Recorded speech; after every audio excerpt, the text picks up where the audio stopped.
ಈ ಭೂಮಿ ಮೇಲಿರುವಂತ ಪ್ರತಿಯೊಬ್ಬ ಮುಸ್ಲಿಂ ಬೇಡ್ಕೊಳ್ಳೋದು ಏನ್ ಗೊತ್ತಾ, ನನ್ನ ಜೀವಿತಾವಧಿಯಲ್ಲಿ ಒಂದು ಸಾರಿಯಾದ್ರೂ ಮೆಕ್ಕಾ ಮದೀನವನ್ನ ನೋಡ್ಲೇಬೇಕು ಅಂತ. ನಮ್ಮಲ್ಲಿ ತುಂಬಾ ಜನರಿಗೆ ಮುಸ್ಲಿಂಗಳು ತುಂಬಾ ಪವಿತ್ರವಾಗಿ ಭಾವಿಸುವಂತ ಈ ಮೆಕ್ಕಾ ಮದೀನದ ಬಗ್ಗೆ ಗೊತ್ತಿಲ್ಲದೆ ಇರ್ಬೋದು.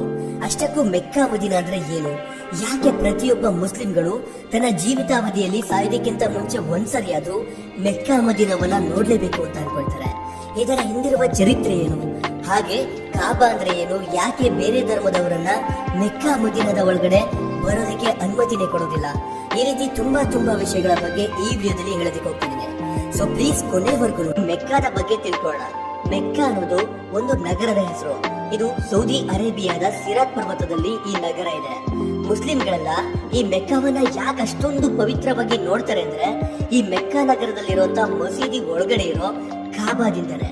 ಇದರ ಬಗ್ಗೆ ನಮ್ಗೆ ಕ್ಲಿಯರ್ ಆಗಿ ಅರ್ಥ ಆಗ್ಬೇಕಂದ್ರೆ ಮುಂಚೆ ನಡೆದಿರುವಂತ ಒಂದು ಚಿಕ್ಕ ಘಟನೆ ಬಗ್ಗೆ ತಿಳ್ಕೋಬೇಕು. ಅದೇನಂದ್ರೆ, ಭಗವಂತನಾದಂತ ಅಲ್ಲ ಕೆಲವೊಂದಷ್ಟು ಜನ ಪ್ರವಾದಿಗಳನ್ನ ಒಬ್ಬರ ನಂತರ ಒಬ್ಬರನ್ನ ಈ ಭೂಮಿ ಮೇಲೆ ಕಳಿಸ್ತಾರೆ. ಆ ರೀತಿ ಬಂದಂತ ಪ್ರವಾದಿಗಳಲ್ಲಿ ಇಬ್ರಾಹಿಂ ಪ್ರವಾದಿ ಕೂಡ ಒಬ್ರು. ಅಲ್ಲ ಇವರನ್ನ 4000 ವರ್ಷಗಳ ಹಿಂದೆ ಭೂಮಿ ಮೇಲೆ ಕಳಿಸ್ತಾರೆ. ಇನ್ನ ಇಬ್ರಾಹಿಂ ಪ್ರವಾದಿಗೆ ಹೆಂಡತಿ ಮತ್ತೆ ಮಗು ಇರ್ತಾರೆ. ಹೆಂಡತಿ ಹೆಸರು ಹಗರ್, ಮಗನ ಹೆಸರು ಇಸ್ಮಾಯಿಲ್. ಒಂದು ದಿನ ಏನ್ ನಡೆಯುತ್ತೆ ಅಂದ್ರೆ, ಅಲ್ಲನ ಆಜ್ಞೆ ಪ್ರಕಾರ ಇಬ್ರಾಹಿಂ ಪ್ರವಾದಿ ತನ್ನ ಹೆಂಡತಿ ಮತ್ತೆ ಮಗುವನ್ನ ಒಂದು ಮರುಭೂಮಿಯಲ್ಲಿ ಬಿಟ್ಟು ಹೊರಟೋಗ್ತಾರೆ. ಆ ಸಮಯದಲ್ಲಿ ಮಗನಾದಂತ ಇಸ್ಮಾಯಿಲ್ ತನ್ನ ತಾಯಿಗೆ ತುಂಬಾ ದಾಹವಾಗ್ತಿದೆ ಅಮ್ಮ, ನೀರು ಬೇಕು ಅಂತ ಕೇಳ್ತಾನೆ. ನಂತರ ಅವನ ತಾಯಿ ನೀರಿಗೋಸ್ಕರ ಆ ಜಾಗದಲ್ಲಿ ಸುತ್ತಲೂ ಹುಡುಕಾಡ್ತಾರೆ. ಆದ್ರೂ ಕೂಡ ಒಂದು ದೊಡ್ಡ ಹನಿ ನೀರು ಕಾಣೋದಿಲ್ಲ. ಇದರಿಂದ ಅವನ ತಾಯಿ ಮಗನ ದಾಹ ತೀರ್ಸೋದಿಕ್ಕೆ ಅಂತ ಅಲ್ಲಿ ಇಲ್ಲಿ ಅಲ್ದಾಡಿದ್ರು ಕೂಡ ನೀರು ಸಿಗದೆ ಇರೋದ್ರಿಂದ ದೇವರಾದಂತ ಅಲ್ಲನನ್ನ ಕೊನೆಗೆ ಬೇಡ್ಕೊಳ್ತಾಳೆ. ನಂತರ ದೇವರಾದಂತ ಅಲ್ಲ ಅವರಿಗೋಸ್ಕರ ಆ ಮರುಭೂಮಿಯಲ್ಲೇ ಒಂದು ನೀರಿನ ಕೊಳವನ್ನ ಸೃಷ್ಟಿ ಮಾಡ್ತಾನೆ. ಆ ಕೊಳದಿಂದ ನೀರು ವಿಪರೀತವಾಗಿ ಬರೋದಕ್ಕೆ ಶುರುವಾದಾಗ ಆ ತಾಯಿ ಆ ನೀರಿನಿಂದ ಮಗನ ದಾಹವನ್ನ ತೀರಿಸ್ತಾಳೆ. ಅನಂತರ ದೈವಾಜ್ಞೆಯ ಪ್ರಕಾರ ಇಬ್ರಾಹಿಂ ಪ್ರವಾದಿ ಮತ್ತೆ ತನ್ನ ಕುಟುಂಬವನ್ನ ಸೇರ್ತಾನೆ.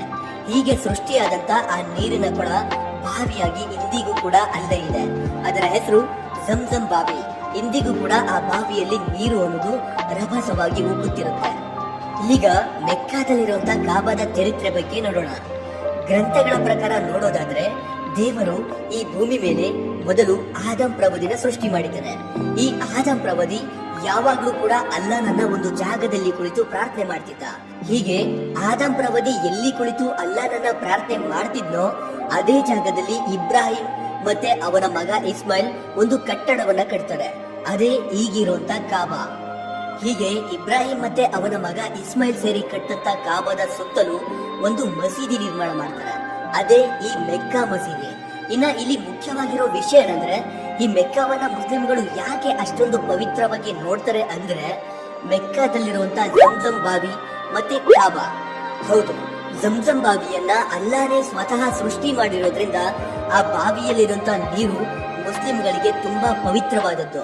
ಹಾಗೇನೆ ಅಲ್ಲಾ ದೇವರು ಈ ಭೂಮಿ ಮೇಲೆ ಕಳಿಸಿದಂತ ಮೊದಲ ಪ್ರವಾದಿ ಆದಂ ಯಾವ ಜಾಗದಲ್ಲಿ ಕುಳಿತು ಅಲ್ಲನನ್ನ ಪ್ರಾರ್ಥನೆ ಮಾಡ್ತಿದ್ನೋ ಅದೇ ಜಾಗದಲ್ಲಿ ಕಟ್ಟಡವನ್ನ ಕಟ್ತಾರೆ. ಅದೇ ಕಾಬಾ. ಈ ಕಾಬಾ ಅನ್ನೋದು ಒಂದು ಮಸೀದಿಯ ಒಳಗಡೆ ಇದೆ. ಆ ಮಸೀದಿಯ ಹೆಸರು ಮಸ್ಜಿದ್ ಅಲ್ ಹರಂ. ಈ ಮಸೀದಿಯನ್ನೇ ಸಿಂಪಲ್ ಆಗಿ ಮೆಕ್ಕಾ ಮಸೀದಿ ಅಂತ ಕರೀತಾರೆ. ಇದೇ ಪ್ರಪಂಚದಲ್ಲಿನ ಅತ್ಯಂತ ದೊಡ್ಡ ಮಸೀದಿ. ಪ್ರತಿ ಮುಸ್ಲಿಂಗೂ ತನ್ನ ಜೀವನದಲ್ಲಿ ಒಂದ್ಸರಿಯಾದ್ರೂ ಈ ಮೆಕ್ಕಾವನ್ನ ನೋಡ್ಲೇಬೇಕು ಅನ್ನೋದು ಕೋರಿಕೆ. ಈ ಕಾಬಾದ ಒಂದು ಮೂಲೆಯಲ್ಲಿ ನೋಡಿದ್ರೆ ಒಂದು ಅಂದವಾದ ಕಲ್ಲು ಕಾಣುತ್ತೆ. ಆ ಕಲ್ಲನ್ನ ಅಶ್ವತ್ ಅಂತ ಕರೀತಾರೆ. ಅಶ್ವತ್ ಅಂದ್ರೆ ಒಂದು ಕಪ್ಪು ಕಲ್ಲು ಅಂತ ಅರ್ಥ. ಈ ಕಲ್ಲು ಪರಲೋಕದಿಂದ ಭೂಮಿ ಮೇಲೆ ಬಂದಿದೆ ಅಂತ ಭಾವಿಸ್ತಾರೆ. ಇಬ್ರಾಹಿಂ ಪ್ರವಾದಿ ಕಾಬಾವನ್ನ ಕಟ್ಬೇಕಾದ್ರೆ ಅಲ್ಲಾಹನ ಆಜ್ಞೆ ಪ್ರಕಾರ ಈ ಕಲ್ಲನ್ನ ತಂದು ಕಾಬಾದ ಮೂಲೆಯಲ್ಲಿ ಇಡಲಾಗುತ್ತೆ. ಈ ಕಲ್ಲು ಪರಲೋಕದ ಕಲ್ಲಾಗಿರೋದ್ರಿಂದ ಪ್ರತಿಯೊಬ್ಬ ಮುಸ್ಲಿಂ ಕೂಡ ಮೆಕ್ಕಾಗೆ ಬಂದಾಗ ಆ ಕಪ್ಪು ಕಲ್ಲನ್ನ ಮುಟ್ಕೊಂಡು ಮುತ್ತಿಡೋದನ್ನ ಮಾಡ್ತಾರೆ. ಇನ್ನ ಈ ಕಾಬಾದ ಮುಖ್ಯವಾಗಿರೋ ಉದ್ದೇಶ ಏನಂದ್ರೆ, ಮುಸ್ಲಿಂಗಳು ಯಾವ ದಿಕ್ಕಿಗೆ ಕುಳಿತು ನಮಾಜ್ ಮಾಡ್ಬೇಕಂದ್ರೆ ಈ ಕಾಬಾ ಇರೋಂತ ದಿಕ್ಕಿಗೆನೆ ಕುಳಿತು ನಮಾಜ್ ಮಾಡ್ಬೇಕು. ಪ್ರಪಂಚದಲ್ಲಿರುವಂತ ಪ್ರತಿಯೊಬ್ಬ ಮುಸ್ಲಿಂ ಕೂಡ ಕಾಬಾ ಇರೋಂತ ದಿಕ್ಕಿಗೆನೆ ಕುಳಿತು ನಮಾಜ್ ಮಾಡ್ತಾರೆ.